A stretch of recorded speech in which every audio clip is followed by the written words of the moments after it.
E a mesma expectativa que eu tinha quando a gente vinha para os cursos, né? Quando a gente vinha para as formações, que toda vez que terminava uma turma, a gente pegava aquelas dúvidas e tentava trabalhar. E a maioria delas era a cara de expressão das pessoas quando em alguma parte do curso a gente usava a expressão força funcional, né? Algumas pessoas disfarçavam, outras se mexiam na cadeira, outras faziam essa cara de ué e outras não faziam nada. Então a gente não tinha uma uniformidade de compreensão de compreensão sobre isso. E por mais que a gente que já está aqui é uma expressão familiar para a gente, muito usual, algumas pessoas distorcem um pouquinho na hora de dissolver isso.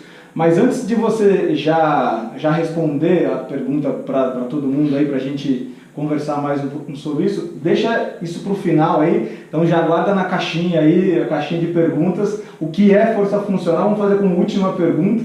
Boa. E aí antes disso vamos bater uma bola aqui para a gente destrinchar mais um pouquinho. Legal. Mas, e aí, poxa, hoje eu estava bem nostálgico, né? Então eu fui lembrando dos cursos, e aí fui lembrando de uma época que eu estava num período muito frequente nos treinos do jiu-jitsu e estava associando a diminuir de categoria, estava baixando de categoria, então o peso corporal precisa abaixar bastante. E aí foi surpreendente que, certa época, alguns colegas falavam assim: nossa, você está mais pesado.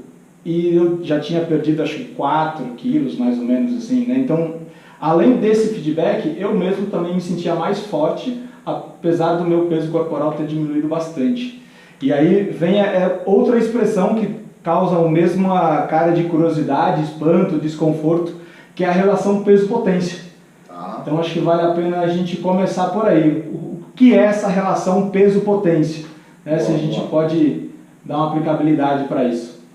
Eu acho que a gente, né, sem dar o spoiler do final, né, mas eu acho que isso daí é uma parte já da definição. Então, como o Adi falou, fica com a gente vai tentar construir um raciocínio, e isso eu acho que é o ideal, né, colocar todos os componentes dessa receita, para no final você ter um bolo pronto. Então você ficar com a gente até o final, vai ter aí complementar esse seu raciocínio para você ter uma resposta rápida para quem te pergunta isso e agregar valor também nas suas aulas para o seu cliente, porque você vai ter argumentos de por que você trabalha dessa forma, né?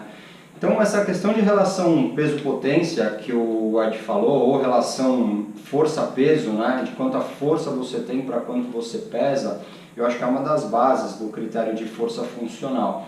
Porque se a gente fizer um paralelo com a musculação, é justamente o que as pessoas não buscam no bodybuilding, né? O fisiculturismo é uma modalidade voltada para a estética e ganho de volume muscular. Então o objetivo desse esporte, que é o fisiculturismo, o que eu acho muito interessante também, porque é uma modalidade esportiva e cada modalidade tem a sua especificidade, mas esse esporte do fisiculturismo, o objetivo dele é o quê? É ganho de estética, o máximo de simetria entre as musculaturas, o máximo volume muscular, e se você tem muito volume muscular, você tem muito peso, né? Então a relação de quanta força você tem para quanto você pesa, ela fica bastante desequilibrada, ela fica negativa, para falar a verdade, né?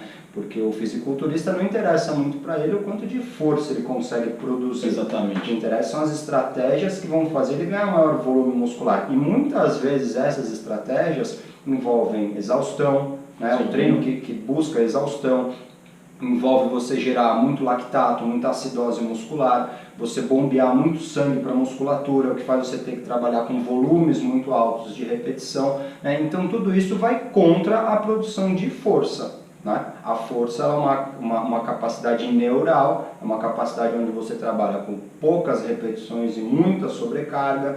Então justamente é bem diferente a situação, né, do treino de um fisiculturista de um treino de uma pessoa que busca funcionalidade. Falando em funcionalidade, eu acho que tem um espectro bastante grande, desde as pessoas que são atletas, como o exemplo que você deu, de uma pessoa que quer baixar de categoria e numa categoria leve, quer ter muita força, o máximo de força dentro daquele limite de peso, que eu acho que é um exemplo máximo da excelência da força funcional. De novo, relação força-peso, então o máximo de força que eu consigo expressar com o mínimo de peso, com o mínimo volume muscular, para eu não sair de categoria. Se eu subo de categoria, aquilo já é prejudicial para mim nessa situação. E numa relação força-peso também, que eu acho que é muito mais do que quem assiste a gente encontra na sua vida, que são as atividades da vida diária, as atividades rotineiras, os esportes recreacionais, né? Pessoas que querem ter muita eficiência com o seu corpo, né? Se eles ficarem pesados, muitas vezes isso vai trazer dor lombar, isso vai trazer dor cervical, isso vai trazer problemas nos joelhos. Então, se a pessoa é mais eficiente com menos peso, ela paga mais barato para isso. Então, isso é um pouco de uma explicação dessa questão da relação peso-potência. Eu acho que você que está aí com a gente, essa é uma anotação legal de você fazer, que vai te trazer mais autoridade na sua área. Então, você saber o que é relação peso-potência ou relação força-peso é o quanto você consegue expressar de força para o quanto de massa muscular você tem. Quanto mais forte você é com menos massa muscular, o ideal, não que você não possa ter um grande volume muscular, mas se você tiver um enorme volume muscular, você vai ser enormemente forte. Diferente de um fisiculturista, que ele pode sim ser gigante, não necessariamente ele é forte. Só em última instância, para a gente fechar essa resposta, tem uma foto nova que eu adicionei no curso, no módulo de força funcional, que é muito interessante. Eu coloquei uma foto de um fisiculturista da categoria super pesado, o cara deveria pesar, sei lá, uns 130 quilos, e coloquei uma foto do Diogo Zanetti do lado, fazendo o Cristo nas argolas. Sim. E o Diogo deveria pesar, sei lá, uns 80 e poucos quilos, né? Então, essas duas fotos, para mim, funcionaram muito bem para explicar essa relação, né? Porque você tem um cara enorme, você vendo, a gente, na verdade os leigos, tem muita questão de olhar um cara grande e falar, olha como ele é forte, né? Isso é uma coisa leiga, é legal o profissional de educação física saber essa diferença. Não, ele tem muita hipertrofia muscular. Sim. E nessa foto do Diogo Zanetti no Cristo e o fisiculturista enorme, você vê que o Diogo Zanetti é muito mais forte, com 85 quilos, nunca que aquele cara gigante ia conseguir, poxa, quiçá ficar muito tempo pendurado nas argolas, ainda mais numa postura como aquela. Então eu acho que isso é interessante, acho que a gente não sei muito bem como é que você bolou, o que a gente tem de pergunta aí hoje, mas também, acho que durante o bate-papo, se a gente achar formas de trazer isso também para as atividades da vida diária, que eu acho que é mais a realidade dos nossos profissionais. Sim. A gente pode tentar ir nessa linha, mas é isso aí. Eu acho que tem uma coisa do senso comum, que não sei se vocês também enfrentam isso nas aulas, quando logo nas primeiras aulas com clientes de personal, e a gente coloca a necessidade do trabalho de força, isso às vezes acontece mais com mulheres, mas alguns homens também. Quando eu abordo o tema, a gente precisa trabalhar força, eu não quero crescer, eu quero emagrecer. É muito relacionado, né? Força, tamanho, né? Assim, a gente esquece que a formiga é um dos animais mais fortes que a gente tem na natureza, né? Carrega 10 vezes o peso corporal. E aí, tentando trazer um desenho do esporte, ver se essa relação está certa, né? Acho que a categoria que mais expressa sobre ter força é o levantamento de pesos. Sim. Então, um atleta, para ele ficar forte, ele tem que ser cada vez mais leve e cada vez mover mais carga. Sim. Né? Isso seria o melhor, isso seria um bom exemplo, né? Você ser leve, né, porém forte. Sim, sim. Isso aí que você falou dos levantadores de peso, de cara dá para trazer mais uma informação. No nosso último encontro eu falei, né, da riqueza para os profissionais de educação física estarem assistindo essas conversas, né? Porque eu acho que já saiu uma informação da relação força-peso e agora o Adi já trouxe mais um tema que eu quero somar com mais informação, que é muito legal, que é o quê? Não sei se você sabe, o Adi eu sei que sabe, não sei se você que está assistindo sabe, que os levantadores de peso mais fortes são as categorias mais leves, né? Mas como? O cara da categoria mais pesada levanta 250 quilos, o da categoria leve levanta 150, ele é mais fraco. Aí que tá, a gente tem que ver a relação força-peso. O atleta mais leve, se a gente for ver, ele chega no clean and jerk levantar 3 vezes o peso corporal. O atleta das categorias mais pesadas, ele levanta 1,5 beira 2 vezes o peso corporal. Então o atleta, em termos de força funcional, os mais leves são categorias muito mais disputadas. Sim. As categorias mais leves, elas são muito mais... O cara tem que ser muito mais estratégico, ele tem que ser muito mais dedicado aos programas de treino do que nas categorias super pesadas. Apesar do glamour ficar na super pesada, todo mundo quer ver o super pesado, porque é muito legal você ver os caras mais fortes do mundo e tal. Mas se a gente quiser analisar mesmo a questão de força funcional, os mais leves são mais fortes, isso é uma coisa interessante. E progressivamente, então, os mais leves levantam no clean and jerk 3 vezes o peso corporal, essa relação vai diminuindo até os mais pesados que vão levantar de 1,7, alguns beirando 2 vezes o peso corporal. Boa. Legal. Puxa, foi bom você ter falado de culturismo, porque foi tentando fazer uma linha do tempo. Se a gente pegar aí um histórico muito forte, que foi a chegada das academias, uma foi o culturismo, né? Ou seja, é da conversa que a gente também contou na semana passada, que para você entrar na academia, você já tem que estar pronto, né? Você já tem que estar, assim, se você não tiver no biotipo da academia, você não pode ir lá dentro, nossa, o que você está fazendo aqui? E o quanto deveria ser o contrário. Então, e aí a gente remete isso muito à influência do culturismo, da questão estética. E aí, como fazer essa transferência, pensando que no culturismo a preocupação é como é que está o design do músculo, digamos assim, né? E a questão de treinar um movimento. Vou dar um exemplo. Eu tenho hoje a oportunidade de atender um senhor, ele tem Parkinson nas pernas. E aí eu fico buscando com ele, e não só com ele, com outros idosos também, onde fica a melhor posição da cabeça dele para ele conseguir ter uma melhor alavanca para as pernas. Então eu associo isso mais a movimento. E então, nessa questão de força funcional, qual a diferença principal em trabalhar músculos e trabalhar movimentos, assim, pensando em benefício? Tá. Eu vejo o seguinte, Adi, a questão do culturismo que você falou, uma outra coisa que uma vez um tutor meu me disse um negócio que ficou muito claro para mim, e um outro amigo meu recentemente falou a mesma coisa, por um acaso, e achei que se sincou bem.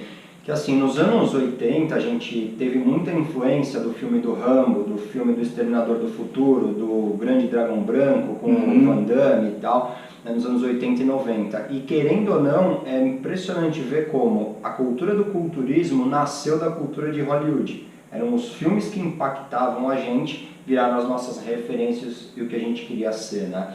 E se você for ver, mesmo nos filmes, os filmes que bombam hoje, esses atores super fortes, eles já não são mais, né, o modelo de beleza, vamos dizer, né? Então um corpo mais atlético, de novo eu gosto do termo do atleticismo, então um corpo atlético, né? O que significa atlético? Não ser um atleta, mas um corpo que tem maior mobilidade, que tem maior eficiência de movimento, que é mais coordenado, que é mais ágil, né? Que é mais eficiente, ele está mais em alta hoje, então eu acho que essa relação que você falou do culturismo, acho que só começar essa resposta por aí, porque como cultura, eu acho que é muito legal saber essa informação, né? Por que treinar fisiculturismo, dentro do modelo do culturismo, virou a forma de se treinar como senso comum? Muita gente não sabe, o cara entra na academia e todo mundo treina desse jeito, 3 séries de 12, 3 de 8, 3 de 10, numa fase de hipertrofia ou de lapidação, polimento e tal, que é uma estratégia de treino de fisiculturistas, é uma rotina de treino para um esporte específico. Por que isso virou um modelo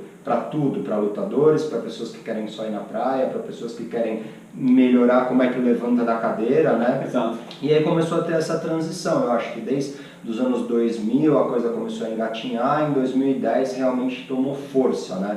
De muita gente que não ia para as academias, justamente pelo que o Adi falou, esse medo de que, poxa, eu vou para a academia, nossa, eu não estou pronto para ir para a academia, eu vou passar vergonha, meu físico não é igual ao de todo mundo que está lá, eu estou por fora dessa turma, né? Então antes dos anos 2000 e 2010, aí eu acho que engrenou essa transformação, onde pessoas que não eram do universo de academia, principalmente através dos estúdios de funcional, dos grupos de treino em parques, né, das academias de funcional, do cross, eu acho que tudo isso começou a trazer um universo de possibilidades para pessoas que não frequentavam, né? Então acho que essa grande diferença que começou a vir, onde um novo, ainda existe, somou, né? Não tem dualidade, um público nasceu e o outro foi embora, né? Sim. Ainda existem os nichos das pessoas que buscam o culturismo, de novo, eu acho que é muito legal. Quem tem um objetivo específico de delinear músculos dentro de uma simetria perfeita, o melhor treino que tem para isso é esse. Exatamente. Né? Porque quando você pensa em função, você não pensa em forma. Você vai ficar esteticamente bem? Você vai.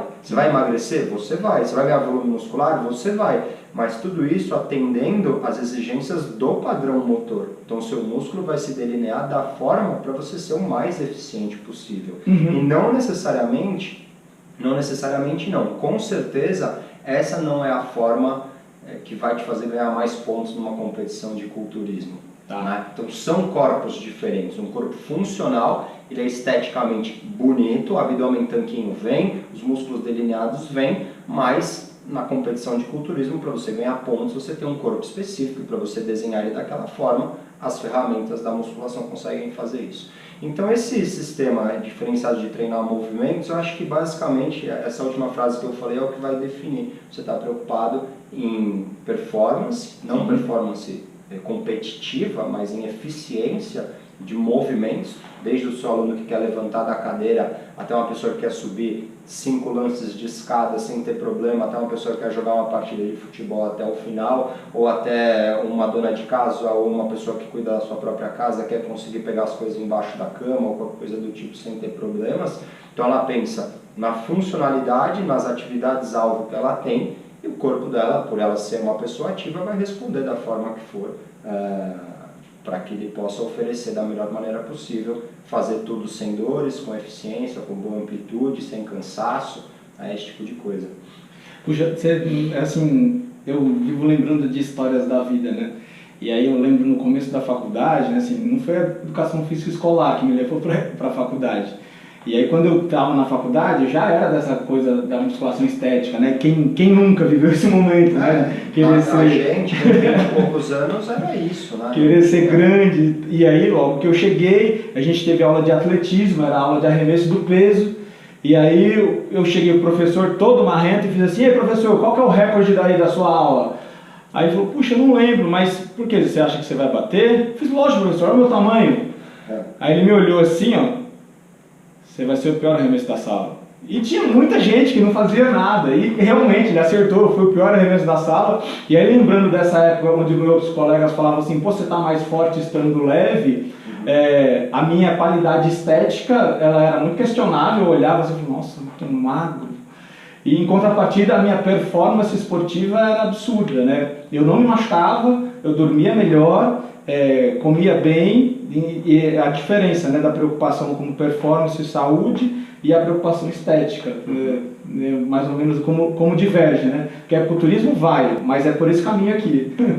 São coisas diferentes. Agora, eu acho importante salientar que, assim, no funcional, o que muda, né? O ganho estético ele se torna consequência e não objetivo.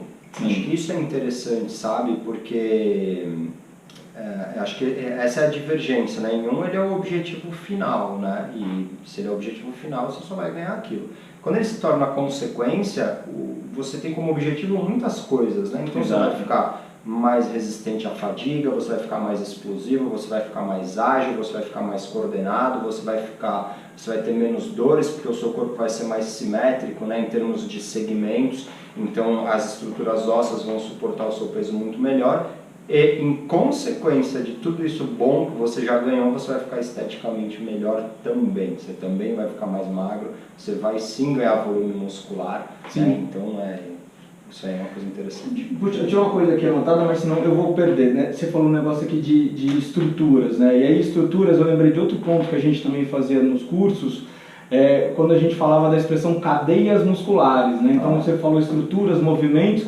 aí apesar de ter outra ordem aqui, me veio a ideia de cadeias musculares. E aí, além de explanar assim, de uma maneira muito didática, né? Assim, eu não sei vocês, mas eu fico muito preocupado na comunicação com os alunos.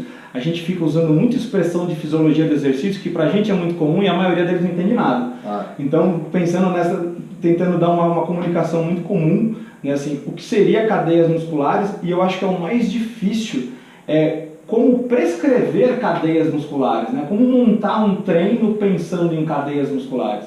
Isso é muito louco, né? Eu acho que se a faculdade ensinar as cadeias musculares, a galera já ia ser 1 quilômetro na frente, que é justamente o que a gente conversou na última live sobre gestão profissional. Talvez esse é um dos pontos que faz a turma sair tão despreparada e cair no mar de tubarões quando vai ter que trabalhar, porque não entende movimento. Isso é um problema sério, né? A faculdade ainda segue ensinando através de segmentos, né? Então, cadeias musculares, eu acho que, voltando para a pergunta do início, né, que a gente vai deixar para o final, de falar uma definição em uma frase do que é força funcional, mas acho que a gente já está construindo ela, porque a gente falou de relação força-peso, é o relação peso-potência, e a segunda é isso que o Adi acabou de falar, né, as cadeias musculares, ou cadeias de movimento, ou cadeias cinéticas, é a base do treinamento funcional. Você vai entender movimento, você vai prescrever treino justamente através da forma como o seu corpo funciona. Então, as cadeias de movimento, muita gente tem essa dúvida, eu acho que isso também serve para você que está acompanhando a gente e quer entender um pouquinho como é que prescreve no funcional. Eu vejo que muita gente que vem para os nossos cursos e veio da musculação acaba morrendo nessa hora, sabe? Porque o cara da musculação fala, bom, eu dou 4 exercícios para peito e 3 para bíceps num treino e eu tenho que ficar de 48 a 72 horas sem treinar peito e bíceps. Fala, poxa, aqui no funcional você está me dizendo que você vai fazer um exercício, você vai fazer um exercício quase igual no dia seguinte, quase igual dali 3 dias, e o cara não entende, né? Como é que, da onde está saindo o raciocínio? Justamente das cadeias musculares. Você pensa assim, qual cadeia eu sobrecarreguei? E essa cadeia envolve uma sequência de músculos, né? Então esse descanso que a gente pensa em termos de musculação para músculo, aqui a gente vai pensar para a cadeia. Então, se eu sobrecarreguei mais uma cadeia posterior e não trabalhei tanto uma cadeia anterior, eu vou ter que pensar nesse equilíbrio, de numa outra sessão trabalhar um pouquinho mais uma cadeia anterior.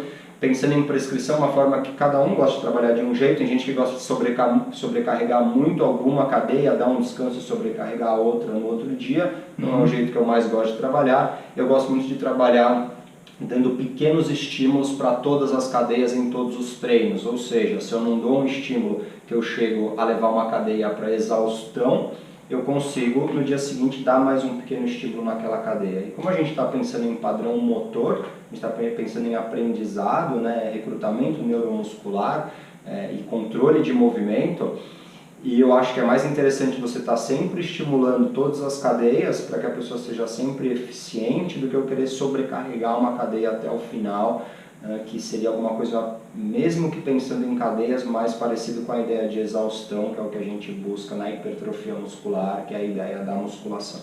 Então essa ideia de você ir numa cadeia até você acabar ela e dar 48 horas de descanso não é o que mais me interessa. De qualquer forma, você já está treinando em cadeias, o que é interessante. Mas o que eu gosto é de sempre assim, por exemplo, vou citar algumas cadeias, se o Ed quiser a gente pode aprofundar mais nisso, mas 4 cadeias, por exemplo, cadeia superficial posterior, cadeia superficial anterior, cadeia espiral e as cadeias cruzadas, né? Então eu gosto de em todo treino ter pelo menos de 1 a 2 estímulos, então para as espirais, por exemplo, algum trabalho rotacional, para a superficial anterior, que envolve abdômen, flexores do quadril, quadríceps, algum trabalho de flexão de tronco. Para a superficial posterior, que vai pegar paravertebrais, dorsais, isquiotibiais, os levantamentos de peso, swing com kettlebell, saltos, todo o trabalho de extensão eu acho que é bom para isso.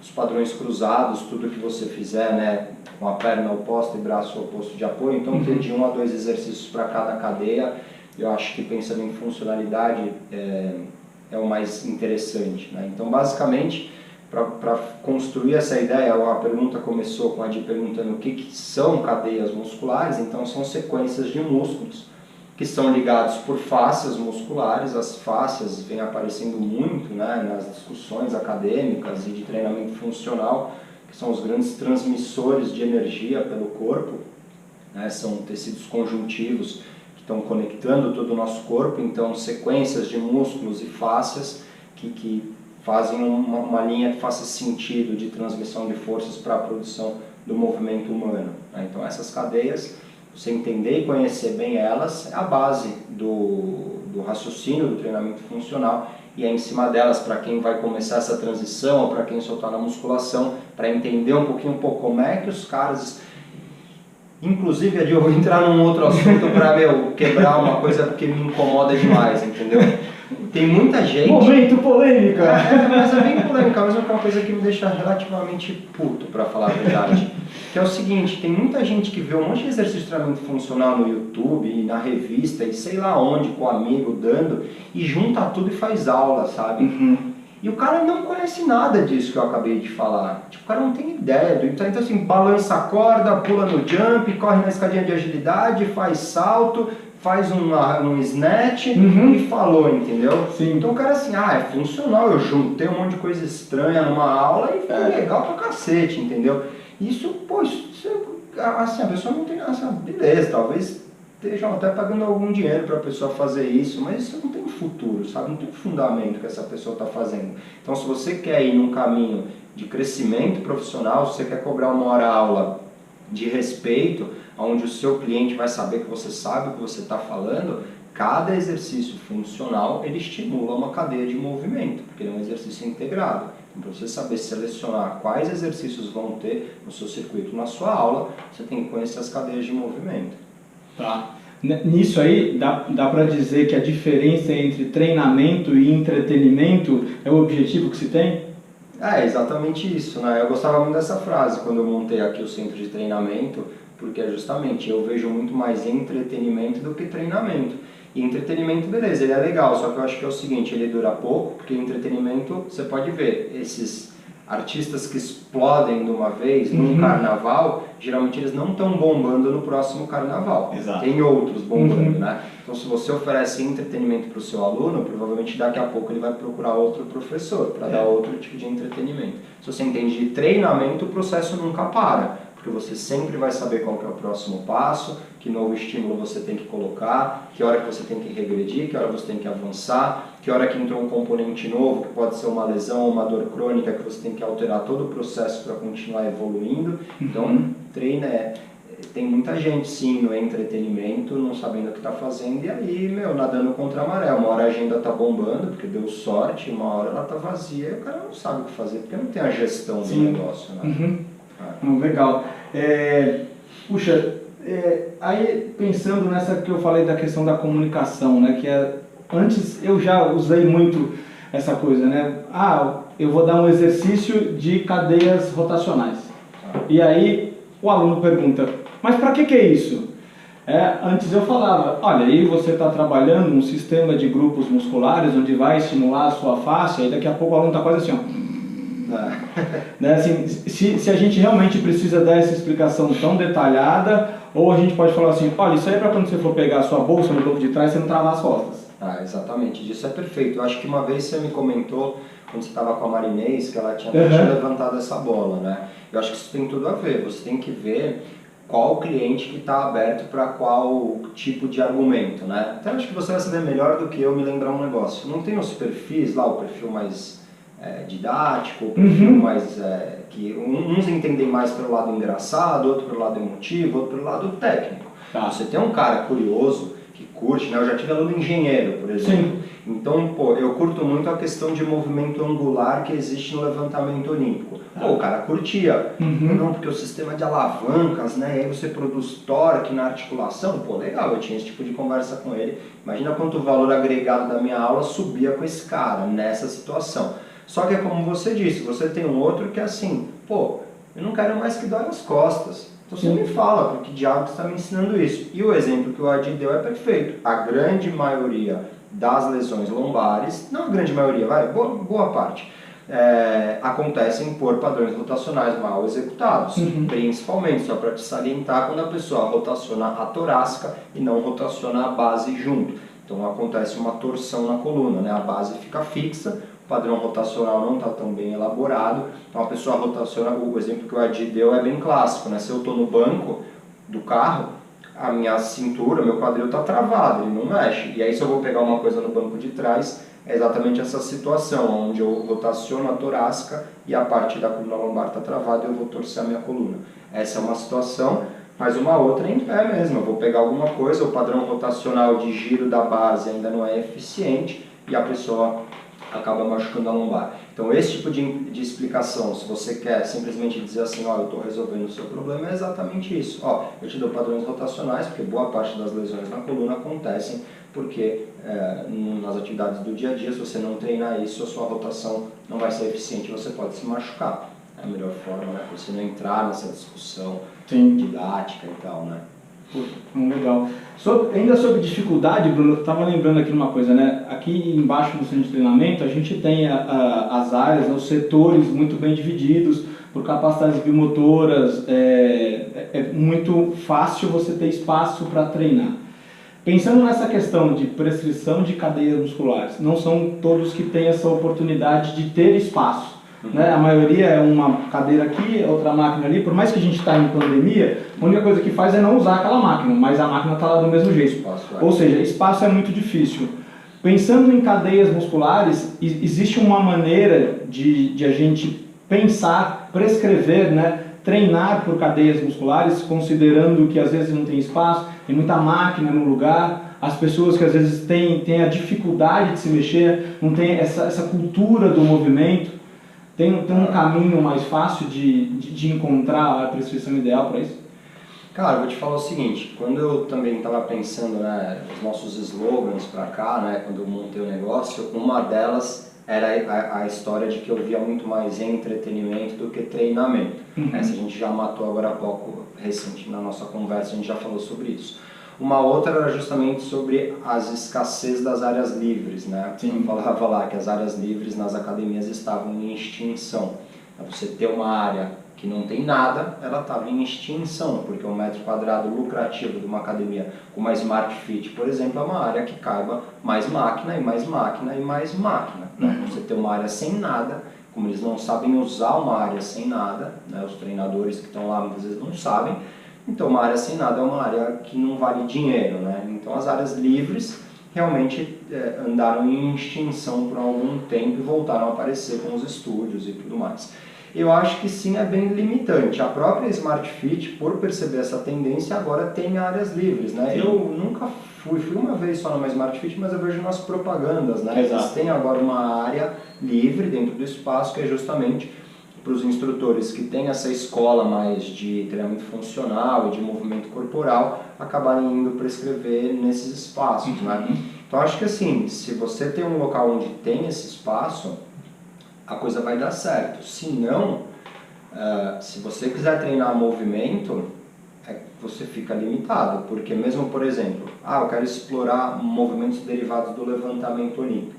Numa academia que não tem um espaço apropriado, eu já cheguei a ver situações do coordenador vetar o movimento, porque é perigoso, ninguém nunca viu isso, não sabe o que é que você está fazendo, né? Então vai vetar. Então mesmo o levantamento olímpico, que ele é relativamente estacionário, né? Você faz num espaço fechado, podem não permitir você fazer. E todo o restante, as passadas, então os deslocamentos em avanço, os deslocamentos em 4 apoios, as passadas para trás, passada para frente, os saltos, né? Se você quiser incluir sprints, por exemplo, aí mais complicado ainda, né? A gente tem muito trabalho de mobilidade e estabilidade articular, que são os nossos aquecimentos, que muitos deles você vai se alongando e se deslocando, então você precisa ter espaço, né? Então eu acho complicado. Se você realmente está num lugar que não oferece nenhuma área livre, se você quiser seguir esse tipo de trabalho, você vai ter que se virar nos 30, assim. Eu já vi muito treinador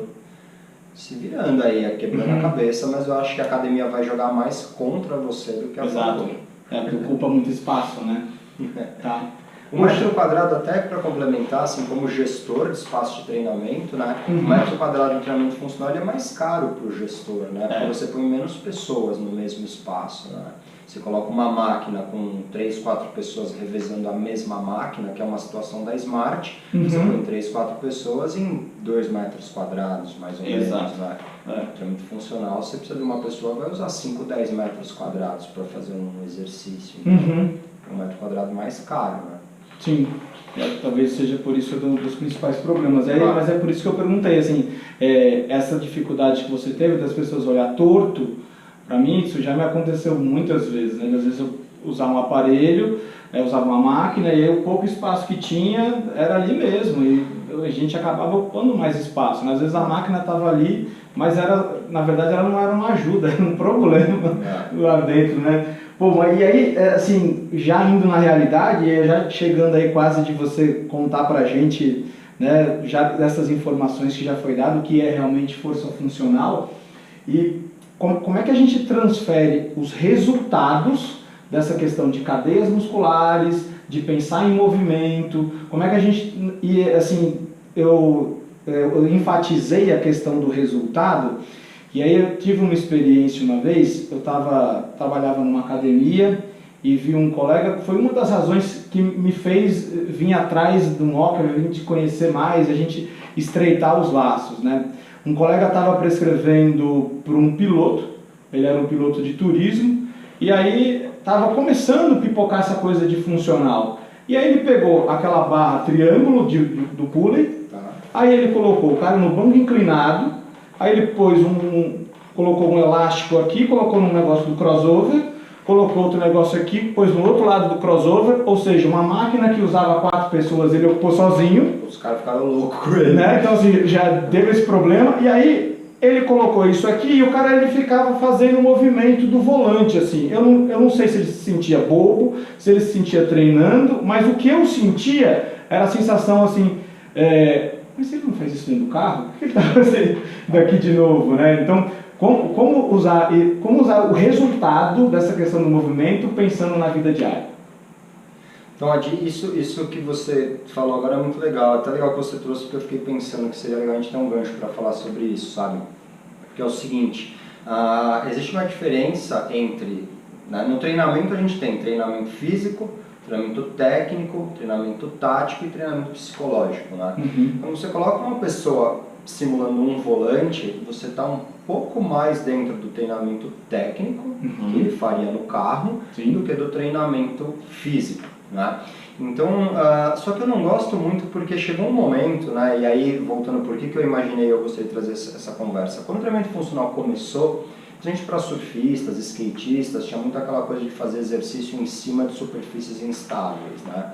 Isso se fez muito, isso virou uma febre, era muito legal, porque ninguém nunca tinha visto. Depois veio uma corrente contrária de haters, que fez isso virar um crime, né? Tipo, se você treinar, até a galera do funcional falou, não, agora o funcional 2.0 é o seguinte, você não treina em superfície instável, porque não sei o que lá.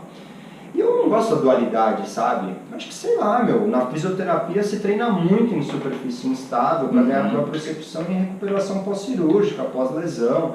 Então, sei lá, isso pode fazer sentido em algum momento. Então, acho que nunca, primeiro, no meu ponto de vista, você pode ter tudo ou nada. Tá? Eu acho que no início eles usavam para tudo, porque era legal pra caramba, depois começaram a usar para nada, né? Eu acho que se você conhece os conceitos, então, uma superfície, quanto mais estável ela é, maior produção de força você consegue. Então, você quer treinar força, até pensei um exemplo, um atleta de levantamento olímpico, o sapato dele, o solo é de madeira. Ele quer ter muita estabilidade para ele produzir muita força. Agora, quanto mais instável a superfície, mais propriocepção você ganha. Dentro desse espectro, tem algum lugar que é onde você quer ficar. E falou, que você quiser usar, tá ótimo. Então, esse seu professor, o que eu digo muito para os nossos treinadores é o seguinte, você tem que ter um argumento para me explicar o porquê você está fazendo isso. Exato. Se você tiver um argumento, ok, você sabe o que você faz, você é formado, pós-graduado, você estudou e você decidiu fazer aquilo. O que não dá, a pessoa eu achei legal, eu vi um cara fazendo, parece o volante, então é bom. Sim. Então você não pode não ter argumento. Pode ser que o seu colega fez isso porque ele queria aumentar a resistência localizada de algum músculo sob tensão, ele acreditou em algum princípio que seria bom no atleta dele, beleza. Então acho que assim, a gente tem que ter cuidado com essa questão, o que é treinamento técnico, o que é treinamento físico. Então o que é técnico você faz na modalidade, o que é físico você faz na sala de treino de condicionamento físico. Né? Então acho que isso é um ponto. Depois quando você fala de transferência para as atividades diárias, eu acho que tem uma diferença que eu acho que é interessante, que é o seguinte, o atleta, ele tem um momento no dia dele de treinamento técnico, né? Ele seria jogador de futebol, ele vai ficar uma hora lá chutando 500 vezes pro gol, se ele é arremessador de basquete, ele vai fazer 500 arremessos na cesta, então ele tem um momento que faz. A pessoa do dia a dia, o que seria o treinamento técnico dela, né? Vamos dizer que uma pessoa, poxa, eu sei lá, é que hoje quase todo mundo a única coisa que faz é ficar sentado digitando, né? Então eu não estou conseguindo imaginar alguma coisa da vida diária, mas vamos dizer que... Eu acho que sentar. Por exemplo, vamos usar exatamente esse exemplo. A pessoa fica sentada o dia inteiro, né, digitando. Então, por exemplo, tem músculos do pescoço que são músculos que vão ter que ajudar nessa função, senão a cabeça vai começar a ir para frente, né, para buscar a tela, e vai começar a doer, vai dar dor cervical e tudo mais. Então, se o esporte dela é ficar o dia inteiro sentado digitando, ela não tem um horário pro treinamento técnico dela, que é treinar para ficar sentado o dia inteiro digitando. Então, justamente o personal trainer tem que trazer situações, entre aspas, de treinamento técnico, onde simula essas ações. Teve um exercício que eu trouxe recentemente para os meus programas e que eu gostei muito, assim, porque eu achei muito interessante para fortalecimento de pescoço, que é com o super bend, né? Você passar no espaldar, alguma estrutura e ficar fazendo força. Está no seu feed, não tá? Tá. Se você não sabe qual tá lá no feed lá, pode ir lá ver, é bem legal. Pode ir lá no feed ver, é um post super massa. Eu vejo assim, tem um treinador norte-americano que eu estava assistindo um podcast dele, ouvindo, era em vídeo também, era um workshop. E ele falou que todos os treinos dele, ele coloca para os times, no caso, né, para atletas, né, ele coloca algum trabalho de fortalecimento de pescoço, né? E eu falei, caceta, aí eu comecei a incluir isso nos meus programas, né? Eu falei, caramba, né, ninguém treina o pescoço, né? Eu não vejo ninguém fazendo isso. E eu comecei a colocar treino para o pescoço. E o pescoço é o fim de diversas cadeias, tanto a posterior quanto a anterior, ela termina na cabeça, ela passa pelo pescoço, né?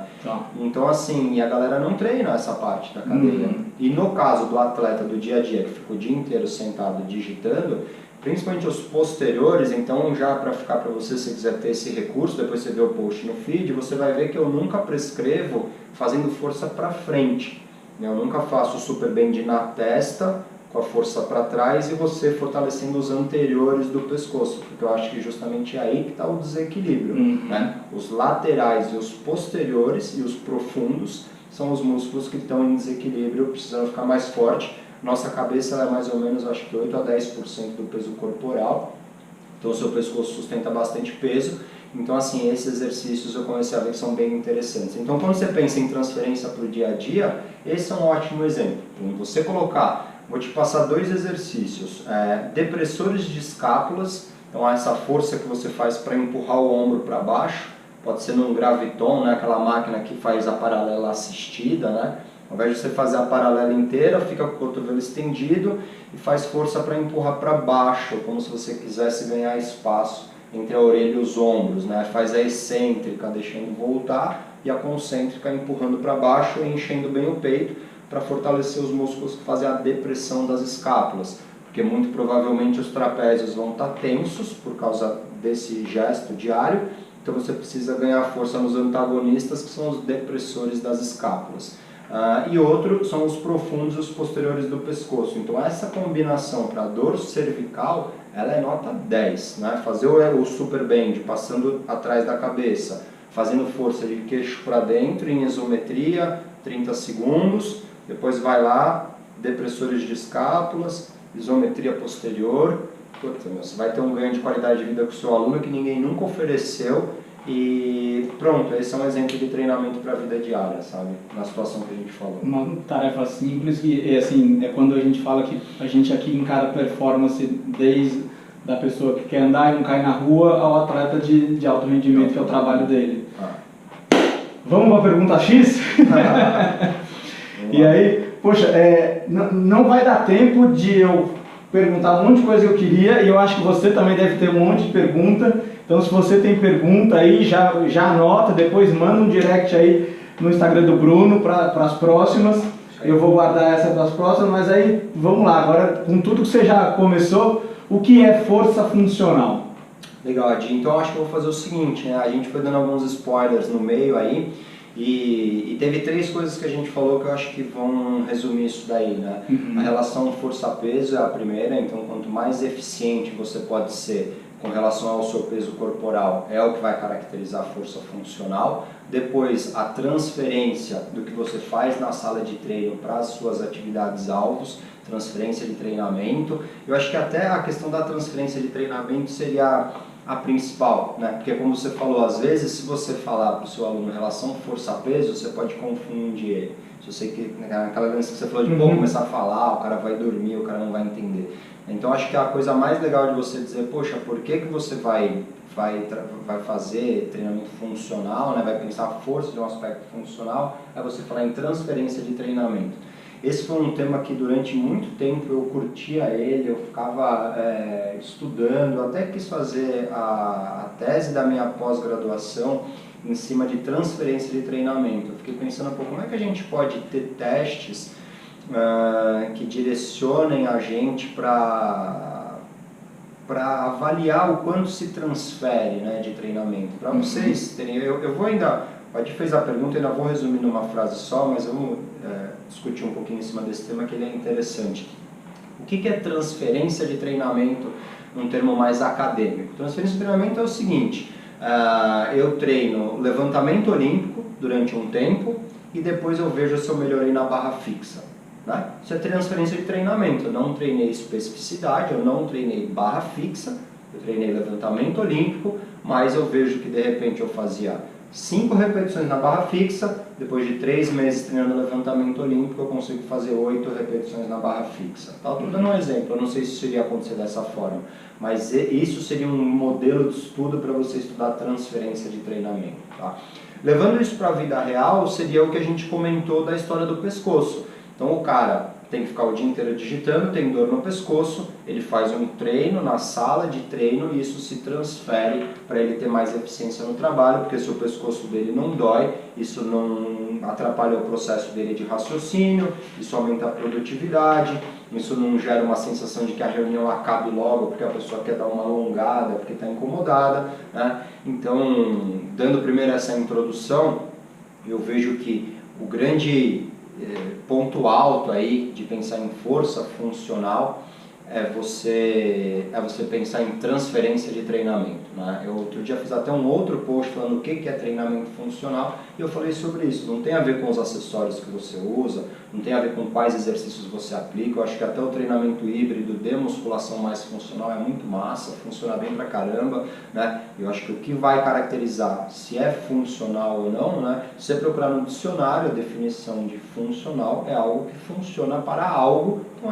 logo é algo que se transfere para uma outra tarefa. Então, pronto, se você resolveu a necessidade e o objetivo do seu aluno, você teve transferência de treinamento. E quando eu comecei a responder, eu falei de 3 aspectos. Eu acho que o terceiro é a questão que você vai ganhar muitas coisas e a estética vai ser consequência. Acho que isso é uma coisa interessante também, né? Vai vir de brinde. Pô, quase aí um trinômio aí, né? Acho que essa transferência não necessariamente é pensada, se a gente pensar em histórico de treino, né? A gente sempre está... E as pessoas que nos procuram, infelizmente ainda é assim, né? Querem saber o tamanho do braço ou o tamanho da coxa, para não dizer outras partes do corpo. E às vezes por não saber a quantidade de variáveis que você pode desenvolver numa sessão de treino, né? Não é só hipertrofia ou emagrecer, tem uma série de capacidades aí tão importantes. Isso fica muito mais evidente, acho que na população idosa, porque é quando eles perdem, né? Quando o equilíbrio está prejudicado, quando o tempo de você reagir a um movimento não é mais com aquela destreza na vida adulta ou na infância, isso fica muito evidente. E aí já é tarde demais, né? Eu não sei como é que a gente tá mais caminhando aí já, final, assim. Mas eu queria falar uma coisa desde o começo, a gente não teve muita essa oportunidade, mas você citou idosos em alguns momentos, né? E eu tive também uma pessoa que foi uma referência para mim, que me falou uma vez sobre idosos uma coisa interessante, né? Falou, poxa, é muito importante treinamento de força para idosos, né? Geralmente idoso, o que o cara faz? Põe uma carga levinha e faz 15 movimentos, 20 movimentos. E ele falou, Bruno, isso está errado, cara. O importante para o idoso é uma sobrecarga alta, é claro que dentro da relação do que é alto para essa pessoa, e trabalhar 2, 3, 5 repetições com uma sobrecarga alta. Por quê? Primeiro, questão de osteoporose, tal, que quanto mais tensão você gerar no osso, um peso levinho com 15 gera pouca tensão, gera pouco recrutamento de cálcio, né? Agora, por um outro lado, com relação a isso que você falou, das quedas e tudo mais, o que, que o idoso perde? Atividade de fibras rápidas. Fibras rápidas, elas são solicitadas com treino de alta intensidade, de muita sobrecarga, né? Pensando no princípio do tamanho lá de recrutamento de fibras, né, você tem que ter muito peso para você ter disparo neural suficiente para recrutar as rápidas. Exato. Então, assim, os idosos, justamente, eles têm que treinar. Você tem que sempre ver, por exemplo, treino com muito peso gera muita oclusão, então se ele tem um problema de tensão arterial, tal, você tem que avaliar todas essas questões, né? Mas você sabendo o que você está fazendo, o legal é você trabalhar com idosos numa linha muito diferente do que a gente vê a galera fazendo, que é você trabalhar a força com idosos, que é o que vai aumentar o tempo de reação deles, é o que vai aumentar a forma com gestão de equilíbrio e tudo mais. Então, só porque desde o começo eu não soube se a gente ia ter essa oportunidade, mas eu acho que se você souber aplicar treinamento de força para idosos no universo de poucas repetições mesmo, né, com uma sobrecarga maior, se você tiver, claro, domínio sobre esse assunto, né, não é para você sair aplicando sempre, porque é uma população de risco, mas é o mais interessante para eles, sem dúvida. E enquadra muito bem nas três características, né? A transferência para o dia a dia, né? Ele vai ficar mais forte, ele vai ter mais autonomia no seu dia. Né? A gente pode também falar de relação peso-potência, né? Ele está aí perdendo tecidos, ósseo, muscular, está ficando mais leve. Né? E a questão das variáveis, né? Que antigamente só trabalhava com peso levinho, ou então ia para hidroginástica. Imagina. E aí, poxa, trabalhar uma variável força, né? Aí é legal, é cardiovascular, tem a parte de envolvimento social, como a gente falou, são muitos aspectos, né? Quando você pensa em treinamento, e essa é a beleza. Eu acho que se você está buscando crescer na profissão, você pode ver que o bate-papo aqui realmente ele é muito rico, porque tem muita variável, né? A hidro é motivacional, trabalha o sistema cardiovascular, tal, mas ela é importante estar combinada com alguma outra coisa. Boa. Bom, estamos chegando aí nos encerramentos aí, as considerações finais sobre força funcional. Vale citar os últimos minutinhos. E aí já coloca na agenda, para não esquecer, é terça às 3. Terça-feira, 15 horas, a gente está aí. Legal. Adi, eu vou só dar um recadinho e aí deixo você fazer o encerramento, tá, meu? Tá bom. Pessoal, como é que eu fiz a programação para as nossas lives? Toda segunda-feira eu vou soltar nos stories o tema da live. Então a live é na terça, 3 da tarde, como o Adi falou. Dessa vez foi força funcional, soltei o tema ontem. Cada tema eu vou colocando, então você quer mandar perguntas? Coloca lá. No próprio dia da live, de manhã, eu solto o post no feed. Você pode mandar pergunta ou nos comentários do post, ou mandar uma mensagem quando você vê saindo no Stories. Reserva na sua agenda. Eu acho que se você é estudante ou é profissional, você ter essa 1 hora no dia onde você vai aprender um caminhão de coisa, eu acho que vale a pena se você quer chegar em algum lugar. Uma outra coisa, quem não pôde vir, ela sempre fica gravada no feed, então é só você ver, sempre o tema dela vai ser o post anterior, que é o post do tema, e a live vai estar salva no post seguinte. Então, acho que é isso aí, o Adi está dando uma super força aí, ele é do time, está acompanhando, puxando aí, sendo o nosso âncora, trazendo as questões, levantando o que a galera quer saber, estamos aí à disposição para somar com vocês. Pô, valeu. Mas é isso mesmo, eu sempre tento buscar assim, as dificuldades que eu tive ao longo da carreira, sabe? Já tenho alguns aninhos de estrada aí, né? Já tomei umas porradas que eu falei, puxa, eu podia ter feito diferente. E aí, tendo essa oportunidade, eu acho que é o legado que a gente quer deixar, assim, ó, eu já fiz desse jeito, eu acho que hoje dá para fazer diferente, porque tem isso aí para você olhar e aprender. Simples assim. Simples assim. Tá bom? Então, terça às 3, a gente está